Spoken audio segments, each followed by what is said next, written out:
We started here at Southeast High School as an initiative that was just in our classrooms doing restorative practices, and then we branched out school-wide. We now coordinate community building projects along with our ambassadors, as well as help facilitate mediations when it comes to conflict.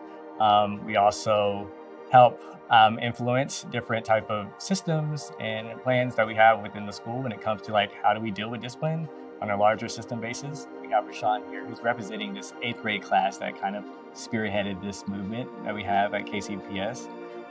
It started this 8th grade year 4 years ago in a classroom where we felt that there was a need for programming that kind of catered to the needs of 8th graders in a big old high school. And so as we were building this community, we found there was more need to address discipline and as it arises, because we saw that there was a definite focus on like punitive measures, like how do we do some restorative measures? That evolved into what we have here is the Restorative Justice Department for KCPS. Last year, we had to go through a mediation training, and we learned how to basically solve problems without putting ourselves into the mix. We learned how to help people without, just putting ourselves into everything and being able to help them solve their own problems. And it's been a big help, like even at home and outside of school, like with friends and stuff. I've been able to talk, even with myself, I've been able to just talk it out and figure out what's the deeper understanding. This work has allowed students and teachers in our community to have a second chance, right? Because we are now giving people the benefit of the doubt by giving them a voice in the matter. This is about a dialogue, this is about a story. Like we all know a teenager or within 2 degrees of a teenager, but even asking them like, how do you feel at school? Do you feel listened to at school? If something happened at school, do you feel like there's an advocate for you at school? Is there at least one adult who cares for you in that school building? Because I think it's that lived experience of students. If that's not living out the way as adults we think it should be, or we like plan for it to be, then that's something alone, like that's qualitative data you can take to a school board as well. It doesn't necessarily have to be statistics you have to wait on an email for.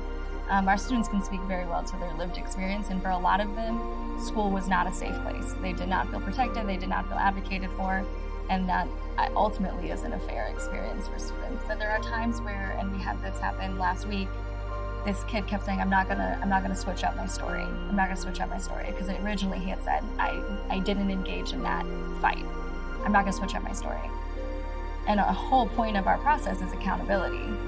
And so we kept telling him, like, we're not here to catch you in a lie. We're not fact finders. We're not investigators, we're not detectives. We're here to figure out like who was harmed by this and how can we make it better collectively. But for him, it was like, he thought someone was there to do something to him. He thought we were gonna contact his parole officer. He thought we wanted the worst possible thing for him because somewhere in his like school experience, people have done things to him enough that he can't trust when people say things, I wanna do things with you. And I think that, we had a conversation right after, and everyone in the room, because there were administrators, us, a security officer, and everyone collectively we felt good at afterwards said, oh, that's trauma. When normally they would be like, well, we gotta find him another space, he can't be here. And I think we're just finally getting to a space where we recognize like, no one comes to school to do harm. No one wants harm done to them. If things happen, they're a result of some traumatic experience that we're reacting to. And that is the beauty of this, because it's more challenging these days to hold somebody to what they've done versus just removing them from our space. Because they come back and they're still just as damaged and nothing has been resolved. And that's where we see the cycle that we have now. So we're here to break that cycle. And we see that it's very necessary because our community is plagued with this school to prison pipeline. Our community is plagued with broken families because of unfair justice system. School system is a reflection of our justice system. And so we need to make sure that we're having these partnerships with our community and to allow these second chances, these conversations to really heal our community. The state and how they want to deal with discipline these days, they're looking to punish them with disciplinary action through like giving them felony charges and charges as such. And so that is going to impact them in the future. Those charges could really predict if they're going to go to college or get that job or whatever their future aspirations may be. And so what we have allowed in this space and with the partnership with the DA is them going through a process of healing and through our accountability boards. And that will allow them to get that record slate clean and allow them to get that second chance, but hold them accountable. And that kind of speaks to what we're trying to do here is accountability. We are trying to remove punitive measures, but that doesn't mean that we're not holding people to the harm that they have caused.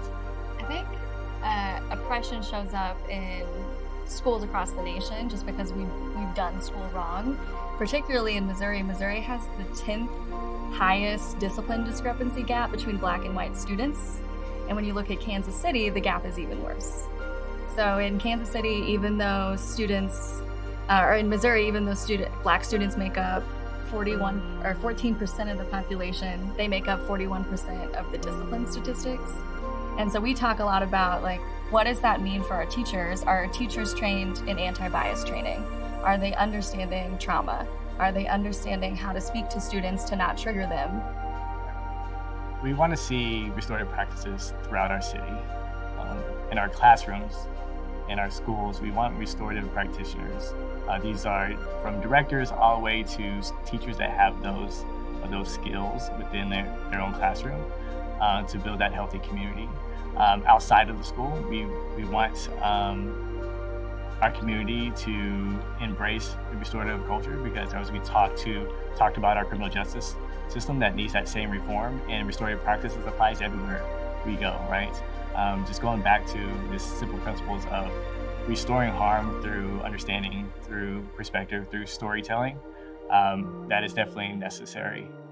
So I would encourage our community to look at your child's, your niece and nephews, their schools.